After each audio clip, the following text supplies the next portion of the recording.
有一个人，如果说海明威是硬汉文学的代表人物，那么他就是硬汉哲学的代表人物。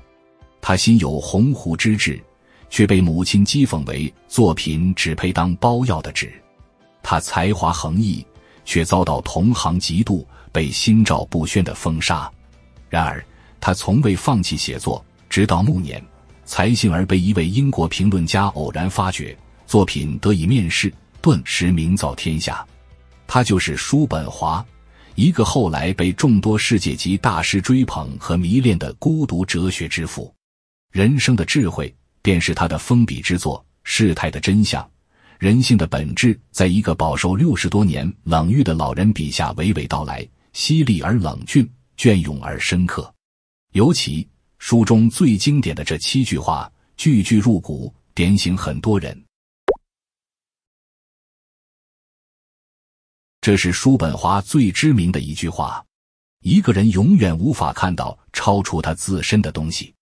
就如你再怎么跟一只井底的青蛙谈论天地的广阔，他永远也不会理解，因为他的天地只有井口那么大。我们每个人都囿于自己的认知，这意味着你的认知决定了你能达到的高度。大卫·舒尔茨曾说，决定成功的因素中，体力、智力、精力、教育都在其次，最重要的是思想的大小。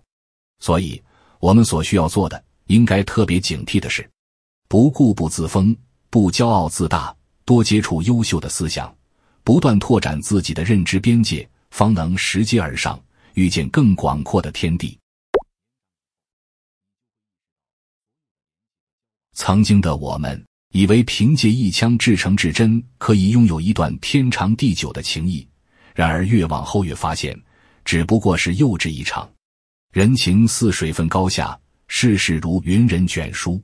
所有的关系的背后，昭然若揭显示着2个大字：价值。你若有价值，你就是圈子；你若没有价值，你只是一个零。以利相交，因势而趋，本是人生真相。与其自讨没趣，不如沉下心来提升自己。你的价值才是最好的向心力。史记中有言：一死一生乃至交情，一贫一富乃至交态，一贵一贱交情乃见。经一事才看清谁是谁交际的牵挂，难一回才知道谁是谁转身的天涯。很多关系大起大落后，方见真章。你可曾记得，当你落难时，有多少人匆匆逃离？你可曾记得，当你低谷时，有多少人视而不见？这世上有太多的锦上添花，雪中送炭总是少得可怜。不必怨叹，不必伤情，大浪淘沙，留下的才是真心，走得恰逢其时。网络上曾经流行这样一句话：我希望你过得好，但不希望你过得比我好。嫉妒人之天性。所以在工作或社交中，你以为显示自己的小聪明就会赢得周围人的喜欢，事实恰恰相反，你最终激起的是人们对你的反感和抵触。因为当一个人显示自己的聪明智慧，其实就是间接地指责对方的愚蠢和无能。一个人最大的聪明不是炫耀，而是谦逊。越是优秀的人，越温润如玉，光滑脸于内而不形于外。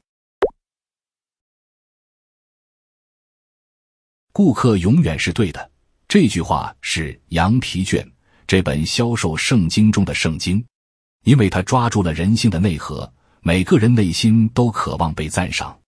这意味着没有人喜欢被否定，哪怕你是对的，你的初衷是好的。你会发现，不管在家庭还是工作中，你的好心纠正根本达不到效果，甚至被反感。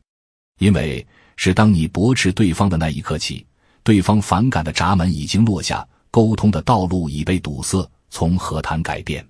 所以要想让对方听进去并改变，最好的方法是像三明治一样，把建议加在赞美之中，这就是著名的三明治法则。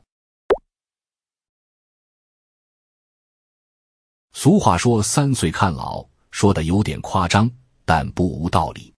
终有一天你会发现，你小时候的性格、行事风格、内心的喜好，对某些东西的观感很难改变。不管你走了多远，兜兜转转，最终还是回到了最初的自己。英国一位教授曾做过这项实验，对1000名儿童样本追踪23年后，结果显示，童年期对事物的经验和认识构成了以后生活的固定模型。因而，童年的伤、原生家庭的痛，往往一生难以愈合。所以，如果你拥有一个幸福的童年，那你是无比的幸运。不少人羡慕他人在生活中发现和经历饶有兴趣的事，其实我们应该羡慕的是他们理解事物的禀赋。我们总是习惯艳羡别人的精彩，仰望他人的幸福，而对自己的遭遇感到愤懑不公。其实并不是他们幸运，而是因为他们懂得化平凡为知足，化磨难为经验。没有谁的生活恰恰是自己的喜欢的样子，区别就在于你的心态。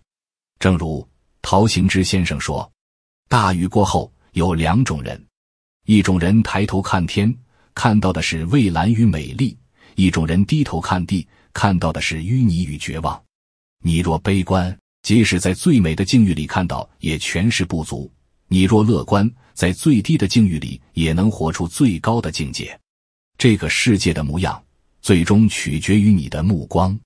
教父里说，花1秒钟就看透事物本质的人，和花一辈子都看不清事物本质的人，注定是截然不同的命运。生活不是等着暴风雨过去，而是学会在风雨中跳舞。最后，愿你我理性又不失理想，认清但不认命，以一颗通透之心，在这薄凉的世界里深情地活着。